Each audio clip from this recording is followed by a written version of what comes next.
Bonjour, bonsoir, c'est la Ziak Factory, toujours dans le Banks, et je suis avec Kingzy. Yeah, bro. Et aujourd'hui, on voulait aborder un sujet qu'on n'a jamais effleuré vraiment en vidéo, et c'est les membres du 667, donc avec Freeze Corleone ou Osiris Jack. Je pense également à Doc OVG et Zuku Maizi qui ont fait une percée très soudaine ces derniers temps. Et donc là, tout de suite, on va passer à la phase explicative. Juste au-dessus du 666, 667 s'inscrit dans une logique très différente des autres artistes et groupes auxquels on est habitué. Membres de la secte, comme ils aiment l'appeler, ne se mélangent pas, que ce soit en concert ou en interview. La majorité de l'équipe a grandi ensemble à Dakar, au Sénégal. Seuls Jordi et Lala Ace sont originaires de Lyon. C'est Freeze Corleone qui a décidé de réunir toutes ces personnes autour de la musique pour constituer une véritable mafia. Ils se sont alors tous réunis dans une maison à Chantilly pour faire de la musique tous ensemble. Le crew est donc composé d'une quinzaine de membres, malgré une présence dans le rap français depuis déjà plusieurs années avec des mixtapes qui renvoient avant 2011 pour Freeze Corleone par exemple. Il est très difficile de trouver de réelles informations sur le groupe ou sur ses membres, à part ce qu'ils décident de diffuser évidemment. Une technique de communication démocratisée par les deux frères Ademo et NOS, sauf qu'avec le Mangement Squad, MMS, surnom utilisé pour designer le 667, c'est une quinzaine de membres et non pas un duo qui reste dans l'ombre, surgissant de temps en temps pour balancer une mixtape sur SoundCloud. En plus de ne donner aucune information sur ses membres, la Ligue des Ombres, LDO, autre nom utilisé pour qualifier le crew en référence à l'organisation criminelle internationale mise en place par Ra's al Ghul dans Batman. C'est un véritable univers qui se dégage de leur musique, avec des prods pour la plupart du temps très sombres, accompagnés de grosses basses, d'autotune et d'un langage codifié spécifique aux membres de ce groupe. C'est en partie de cette manière d'écrire particulière qui fait la richesse du 667. Si dans un premier temps cela peut sembler incompréhensible, les punchlines sont camouflés au milieu de nombreux gimmicks et de textes remplis de références, d'abréviations désignant le crew ou ses membres. MMS, LDO, FDT, NRM, ce qui rend leur compréhension possible qu'après plusieurs écoutes et une certaine connaissance de leur langage utilisé par les membres du Mangement Squad. C'est sûrement ça qui rend la secte addictive. L'auditeur est plongé dans un univers qu'il retrouve toujours au fil des projets. Les morceaux semblent intemporels, difficile de distinguer réellement ce qui sort maintenant ou ce qui sort d'il y a 3 ans. Si les thèmes abordés par les rappeurs ne sortent pas réellement de l'ordinaire avec un rapport à la drogue, l'argent et la réussite très présent, c'est la forme qui les différencie réellement du reste de ce que l'on trouve dans le game. Comme dit précédemment, l'écriture est particulière, mais l'utilisation d'un flow de temps en temps très lent est aussi une spécificité présente dans cette école du rap qui se rapproche énormément de ce qu'on peut entendre outre-Atlantique. Jordi, le membre du crew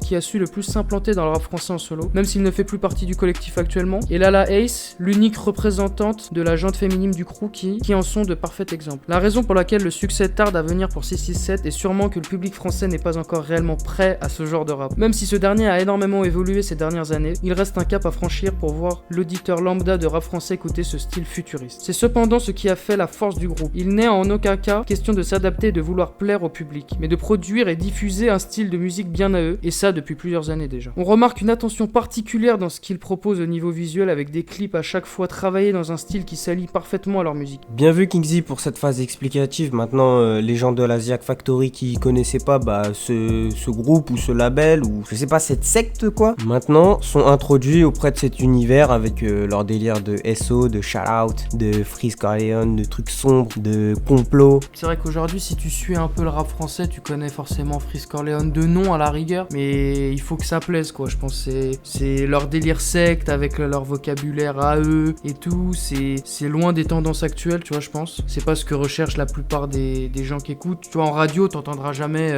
Freeze Corleone passer sur Energy ou Skyrock, tu vois, je pense pas. Ou alors dans longtemps, mais je pense qu'en fait, ils sont trop en avance sur le rap actuel français pour que les gens comprennent. Mais je pense que dans plusieurs années, leurs codes vont augmenter en popularité, je pense. Après c'est vrai que ces mecs là ils sont toujours dans la tendance à essayer de faire parler. Ils vont toujours parler de références nazies ou de faire des références assez incongrues dans le rap, en tout cas inattendues. Donc je pense pas que ça passera sur Énergie après Koé. Ouais. Parce que voilà, je les trouve provocateurs quand même limite quoi. Mais j'espère qu'ils vont pouvoir essayer de se dégager de cette image en créant aussi un univers artistique un peu moins sombre. En tout cas je l'espère. Après s'ils veulent rester dans leur délire un peu plus sombre, ils pourront pas peut-être passer dans les médias mainstream quoi en fait. Même leurs paroles et tout, elles sont provocatrices de malade quoi, tu vois. Quand il dit elle rêve, tous les jours elle rêve de la Shoah, tu fais bon. C'est vrai que c'est provocateur à fond, mais en même temps après c'est du rap, c'est la liberté d'expression, mais c'est vrai que s'il faut accrocher, mais moi quand j'écoute du 667, c'est pour les punchlines notamment, mais c'est même plus que ça, tu vois, c'est philosophie de vie.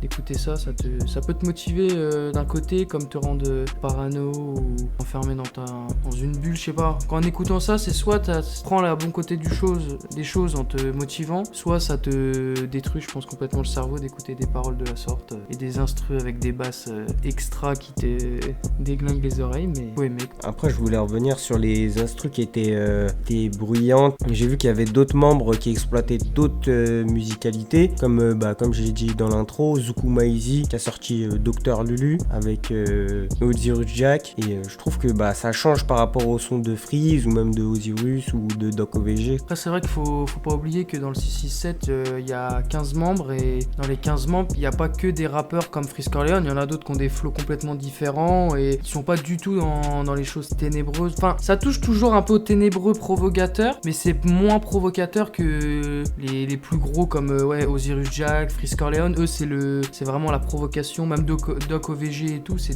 dans leurs paroles, dans leur flow et tout, c'est ténébreux, c'est sombre. Après, moi j'attends toujours de voir la suite du 667 parce que j'ai l'impression que à chaque fois qu'il y en a un qui pète, il y en a 3 qui arrivent. Donc j'attends avec impatience de voir ce qu'ils vont nous proposer à l'avenir et les futurs projets qu'ils vont nous publier. Et donc nous on voulait savoir comment vous voyez le futur du 667, si c'est en se calmant sur les paroles notamment, sur la provocation et tout, ou alors rester à fond dans leur délire de secte très ténébreuse jusqu'au bout, tenir leur rôle. Et c'est vrai de ne pas être stream sur les plateformes mainstream, mais à côté avoir une vraie fanbase, car aujourd'hui en vrai il y a une vraie fanbase autour de Freeze Corleone, notamment sur Twitter. Quand je vois dans des publications américaines et tout, tu vois toujours des équipes avec des logos 667.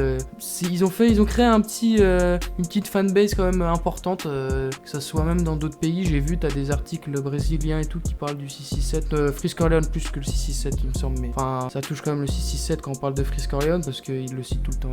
Mais du coup c'est intéressant de voir que ça touche pas que le rap francophone, et en plus je pense que c'est des rappeurs qui ont l'étoffe de faire également des fans dans d'autres pays comme les États-Unis et tout. Je pense qu'il y a vraiment moyen que ça soit apprécié là-bas parce que tu ressens quand même l'inspiration américaine, que ça soit pour tous les membres. Franchement, on ressent même vestimentairement parlant, on les voit avec tout le temps des North Face, de la drogue et tout, de la ligne et tout ce qui, c'est vraiment américain. C'est une imagerie américaine, ouais. Et c'est pareil aussi pour Lyonzon, ils ont déjà dit, je les ai déjà vus dans quelques interviews parler de comment ils avaient construit un peu leur univers. Ils avaient dit qu'ils s'inspiraient beaucoup des US, de comment ils enregistraient surtout, leur façon de se manager. Et c'est vrai que vu qu'ils viennent du Canada, c'est mélangé au Congo, c'est mélangé avec plein de pays, etc. Ça donne vraiment des influences de partout sur la planète, et toujours comme un melting pot de plein d'influences très différentes. Donc c'était un avis petit mais efficace de la Ziak Factory. N'hésitez pas à nous retrouver sur notre compte Instagram ZIAAK Factory, ainsi que sur notre chaîne YouTube du même nom. Donc on a récemment ouvert sur Deezer une playlist Ziak Factory où vous pourrez retrouver tout style de rap américain, que ce soit du old school, du new school, un peu de tout. Vraiment, on a essayé de faire une playlist qui nous correspondait à nous déjà, mais qui peut-être vous aussi vous correspondra. Donc c'était Slimer Wolf, Babanks, et c'était Kingsley O'Mike, la Bababaksh.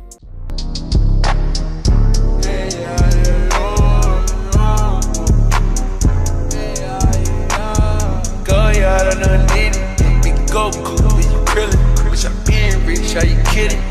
This my type of living.